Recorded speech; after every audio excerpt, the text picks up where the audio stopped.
সেদিন আমার হাত থেকে হঠাৎ করে এই হটপটটা পড়ে গিয়ে ভেঙে গেল। তো মনটা খুব খারাপ, ভাবছিলাম এত সুন্দর হটপটটা আমার নষ্ট হয়ে গেল। তো তারপরে কি করলাম, দেখুন এই যে প্লাস্টিকের জিনিসগুলি এগুলি আলাদা করলাম, আর এটি সুন্দর একটি স্টিলের বাটি বেরিয়ে গেল আমার, মুড়ি খাওয়াও যাবে। আর এগুলি দিয়ে আমি একটি নতুন জিনিস বানালাম।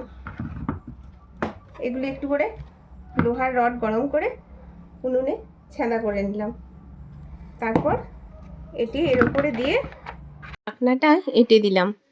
দেখুন আমার সুন্দর একটি ফুলের টব হয়ে গেল।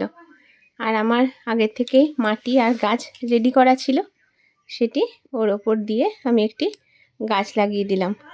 তো বন্ধুরা দেখুন, ফেলে দেওয়া জিনিস দিয়ে কিন্তু বেশ সুন্দর একটি জিনিস তৈরি হয়ে গেল। কেমন ভালো হলো না? দেখুন আমার মানি প্ল্যান্টটা আগের থেকে রাখাই ছিল, সেটি আমি ওই টবের মধ্যে বসিয়ে দিলাম, দিয়ে জানলাতে রেখে দিলাম। গাছটা বেশ সুন্দর বাড়তে লাগলো। তো বন্ধুরা আপনারাও কিন্তু এই আইডিয়াটা কাজে লাগাতে পারেন। আপনাদের বাড়ির যে সকল জিনিসপত্র নষ্ট হয়ে গেছে সেগুলি দিয়ে সুন্দর সুন্দর জিনিস তৈরি করে কাজে লাগাতে পারেন।